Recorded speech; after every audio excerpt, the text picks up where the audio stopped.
Rambam's words are in the fourth halacha, fourth paragraph, first chapter. Rambam writes, what is derech hayeshara? What is the straight and narrow path? The straight path, the appropriate path. He says it's the midah beinonis.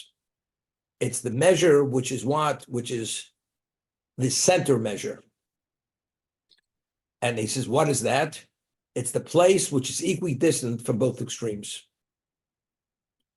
You're not overly generous and you're not miserly. You're exactly midpoint. That's midah beinonis.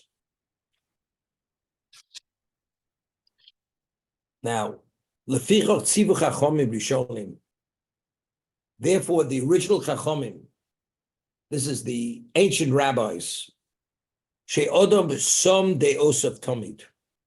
A person always has to evaluate his perspectives, because we said people vacillate. There are two people at a crossroads, and then they separate. If each one doesn't realize that they're going in the wrong direction, after a short period of time, you end up two opposite ends of the world, although they started at that same point. But if you go off in different directions, you're at opposite ends of the spectrum. Every one of us, we believe we're walking a straight line, and initially we are walking that straight line, but we somehow veer slightly, right? You travel a route, the route is not exactly a straight line. It's not a beeline. The road curves. Sometimes the road curves, today you have ways, and they say, stay to your right, stay to the left, just keep going. But sometimes when you're going, it veers slightly, and sometimes you take an extreme right, or you stay right to the left. And if you go on the wrong right, you're going in the direction you're not going to end up where you're supposed to be. See, since every one of us is not exactly always at the same point, we always have to reevaluate, reassess, where are we? Are we at that midpoint, or we're slightly off to the right or to the left? And that's what Shlomo Melech says. It's King Solomon. He's from the Chachomim Rishon, the original wise people. You have to continue to evaluate, and you have to introspect. Where am I? Am I where I should be, or am I off too much to the right or too much to the left? Am I really at that equidistant point?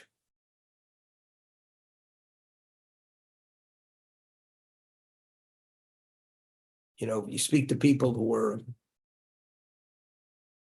nutritionists, and they say, person at a certain age, the age of 40, he has the right weight, but he doesn't realize if he's not careful what he eats, gradually he could put on half a pound a year. A half a pound a year, over 20 years, you're putting on serious weight, and usually put on more than a pound a year. But when you put it on, you don't even feel that you're really putting on anything. And when it meets its mark of significant, then you start feeling it. And, you say, I'm 10 pounds more than when I was married.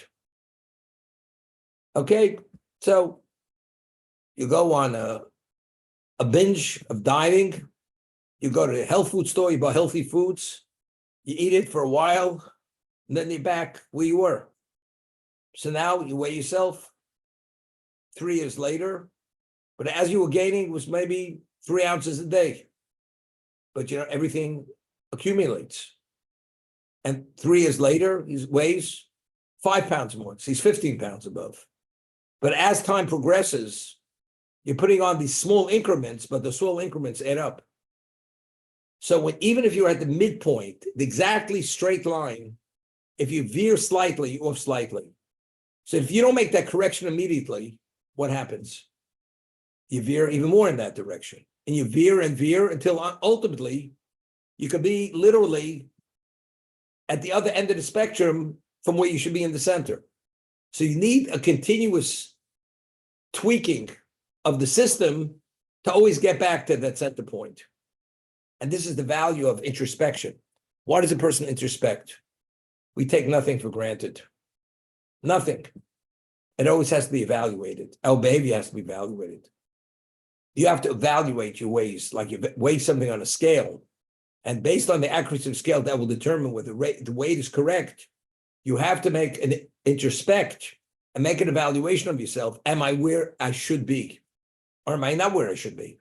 That's exactly what the Rambam is saying. Even though you're at that midpoint, people vacillate slightly, but still that slight adds, it builds.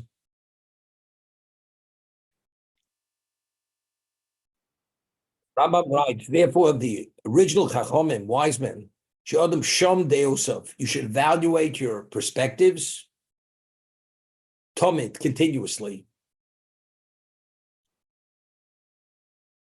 Umishar and evaluate them. You should weigh them, evaluate them, and they should be directed towards the midpoint. So you should be complete in your full function. You're a fully functional person as you're supposed to function. Ketzad, for instance, lo ye bal chemo. You should not be a person who's easily angered. Noach lichos, easily angered. Everything sets you off. You should not be that kind of person. Lo kamesh she'enu margish lo margish. It shouldn't be like a corpse. Corpse, you could put a needle into it. Unaffected. You should not be like that. Totally stoic.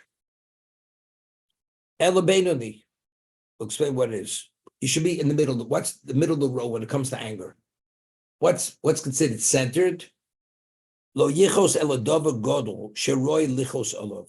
You should only become upset and angry at something which has the great importance that it's appropriate to get angry when you see a person behaving that way. Kadei shelo yaseh keotziv pamacheres. Why are you getting angry? Let's say you're getting people that are angry at themselves, not even others. You did something which you shouldn't have done. You shouldn't have failed. You succumbed to certain temptation. You shouldn't have. So you're angry with yourself. Why are you angry with yourself? Because you're disappointed. That's why you're angry with yourself. But it's appropriate to be angry because if you feel you express it through anger, you're not going back there again. You're not going back there. He says, so you get angry at another person. His behavior is unacceptable. And you get angry at that, and you rein in on him. What's the value of that anger? Because by expressing how upset you are, it will cause the other person not to repeat his behavior. That's the value of anger. In terms of itself, it's not a good thing. But if the only way you're able to suppress or to deflect that other person is by becoming angry, and he's not going to repeat it, it's worthwhile to get angry. But he says, let's stop for a moment.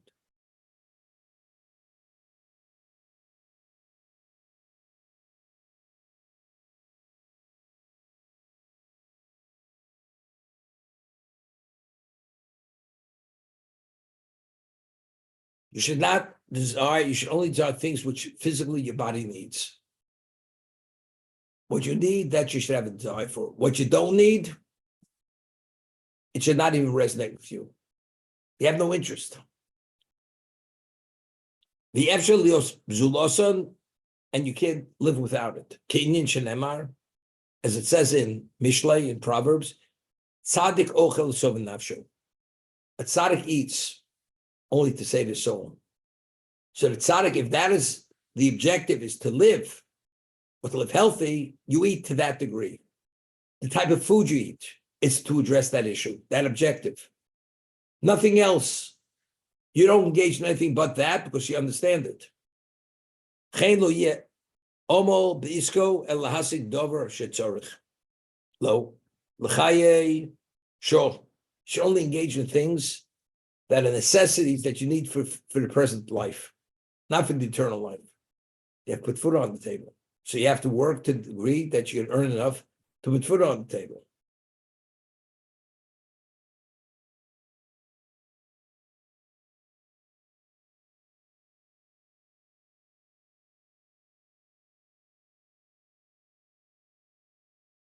Yeah.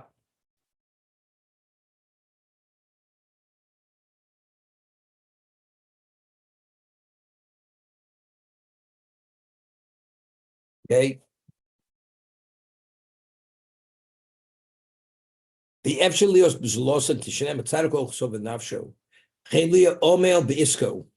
What about when you engage in employment to earn a living? To what degree should you work?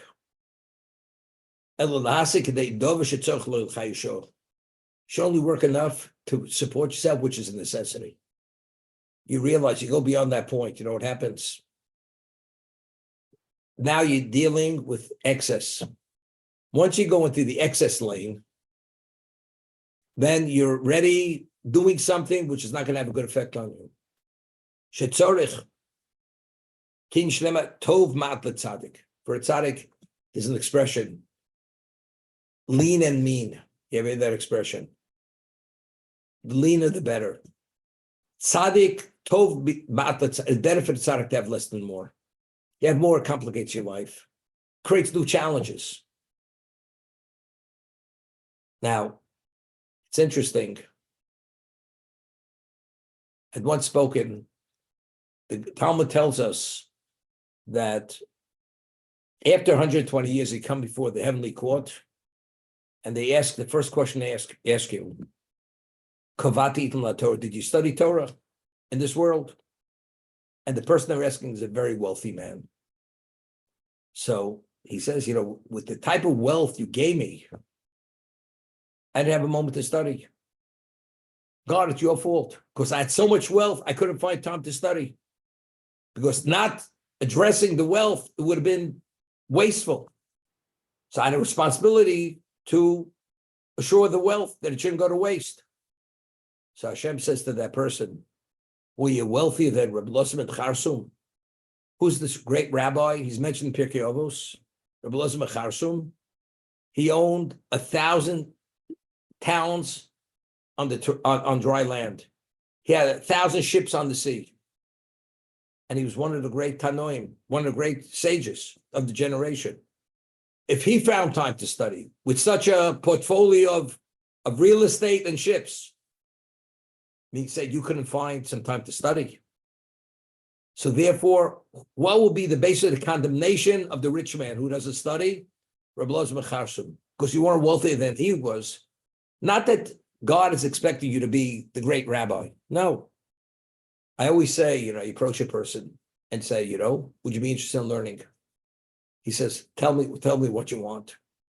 He says, would you have an hour a month to study? Person says, I'm so busy, I really don't have the hour. So you say to the person, what about half an hour?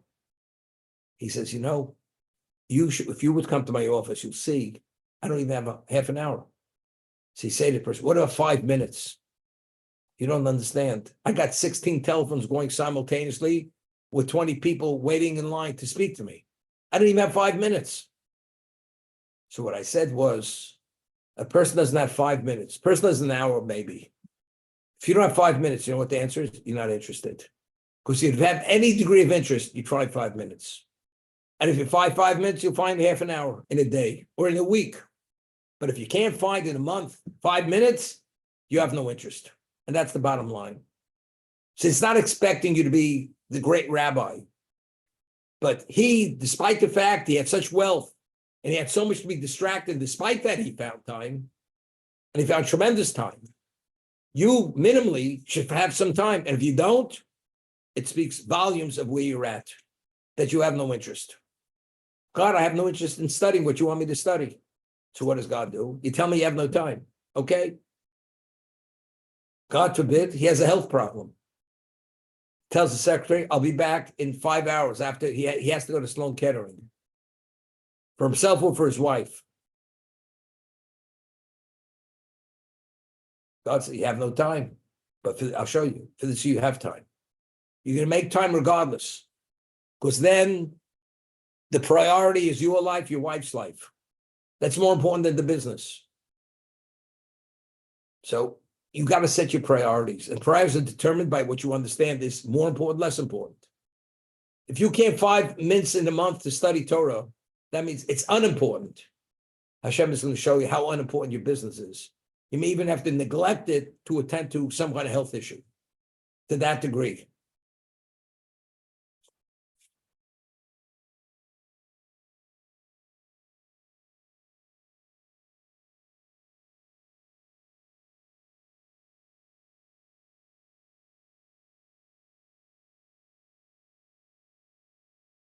So she'd only earn enough for chaysho to provide whatever your needs are.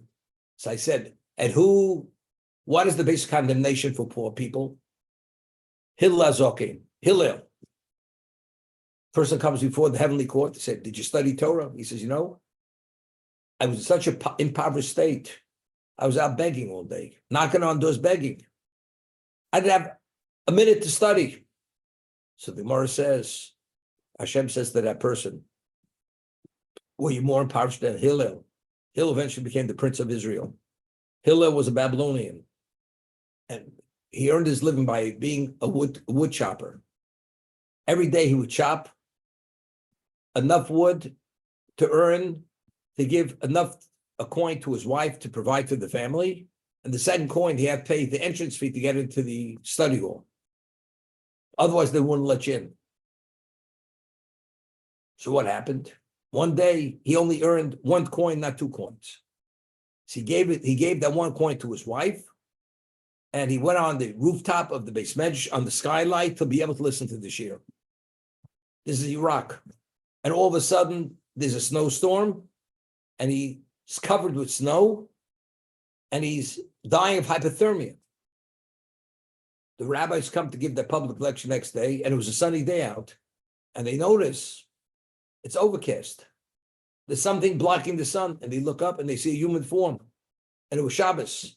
They immediately go up, bring Hillel down. He's unconscious, and they lit a fire on Shabbos because it's a question of life and death, and he recovered. So they say, "Well, you're poor." The Hillel's okay. As poor as he was, he found time to study. So why don't you find time to study? Person's dumbfounded. Doesn't have an answer.